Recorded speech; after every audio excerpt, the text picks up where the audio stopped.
folks. Just thought I'd give a review on the Impetus #2 Army List book. I know this is one of the earlier books that come out, but I just got it recently because of my interest in the Dark Ages. But okay, here it is. It's a standard format for the Impetus Army books, Extra Impetus 2. Let's take a look. It supposedly covers the Roman Empire, the year 1000, which would be the Viking Age and Normans, the Crusades in the Holy Land. Let's take a look.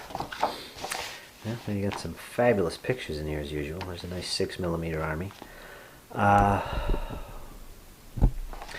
Again, here's the armies that are covered in each one. Roman Empire is quite extensive. Covers the early Imperial Romans, early Germans, Jewish revolt, Dacians, later Sarmatians, and so on and so forth. You can go to the web page and see what armies each one covers in the book, so I don't have to go through them all. Year 1000 it covers, which is, like I said, the Vikings, Anglo-Danes, the Normans. Two different flavors of Normans, I believe. You got the ones in Sicily and the ones in Normandy, England, and all that. It also covers the Crusades. I believe the 1st, 2nd, and 3rd are all covered in here. So I got Saladin covered and all that, and Richard the Lionheart. So let's take a look. Roman Empire. You got a little background history, which is always useful in these books. More color. Then it gets into the meat of the army lists for the Roman era. Again, they're divided up into volumes. The Roman list is pretty big. We're going to get the early Imperial Romans. Gives you a date that it covers. All the options. I like this list. I haven't played early Imperial Romans, but they have a lot of enemies, so there's a lot of potential gaming going on in there. And it goes into our enemies, which are the Dacians, Sarmatians, Jewish revolt, Sassanid Persians, the Middle Imperial Roman Army. It's covered over here. Same format as usual. You got the numbers of units. Their classification is heavy cavalry or heavy infantry or whatever.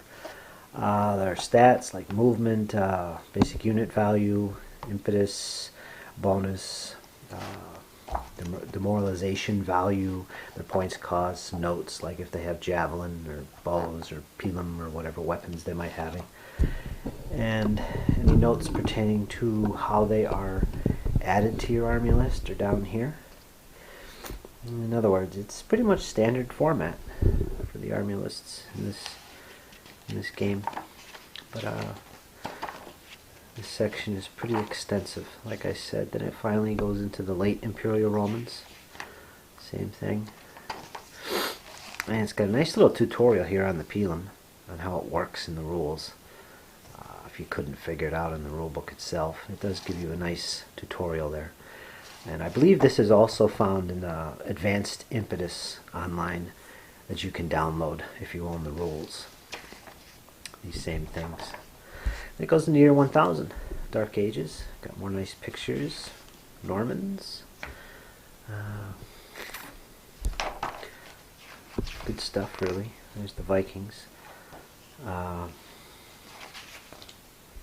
The only thing that was kind of a turn-off to this book and was that they don't cover the early Dark Ages, like the Arthurian period, which you'd have like the Romano-British and the early Saxons.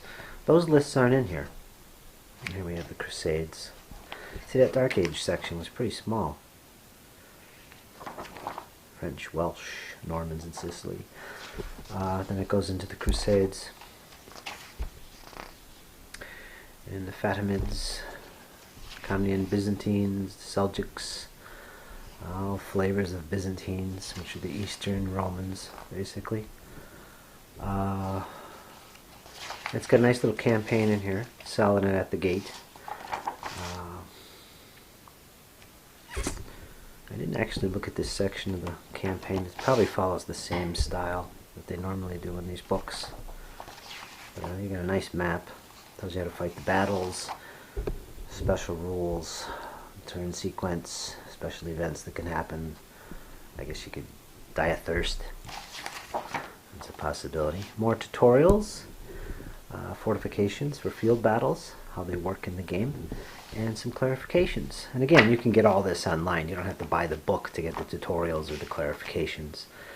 So yeah, a little clarification on evasion moves and how the impetus bonus works. And there you go. It's a very nice book, full color. It's 43 pages, cover to cover, and nice glossy pages, thick, not going to tear on you. Again, if you have any of these other Extra Impetus books, it's the same format, and I have no complaints, except that, you know, they could have put the Arthurian Dark Ages in here, but I understand that the way Lorenzo puts his list together, he does a lot of research and takes his time with all these lists, and puts a lot of work and effort into them. So that's a big plus to getting into Impetus with their army lists. They're very well researched. They're not just rehashes of Wargame Research Group books or what other companies and rules might do with their lists. So there you have it. That's it. It's worth it. I like it. On a scale of 1 to 10, I give this probably an 8. Very few things around are, you know, a 10, and you know, for the value, for the money, it's a lot. Very useful book. Highly recommended. Grab it if you have any interest in the Empire of Rome or the Dark Ages, or in particular the Crusades, because there is a campaign in here and it looks pretty good. And I believe it's about 3 pages long. Let's see, 1, 2, yeah, 3 pages. Little background, some rules, fast playing campaign, as they typically are in these Extra Impetus books. So there you go. What's this? Saw something, an official amendment there, which is useful. And again, you could download that online. So there you go, folks. If you're interested in this book, I recommend it. Grab it. It's very good. I have no complaints with any of the lists. So there you go. Okay, folks. Thanks for watching. Have more coming soon. Bye-bye.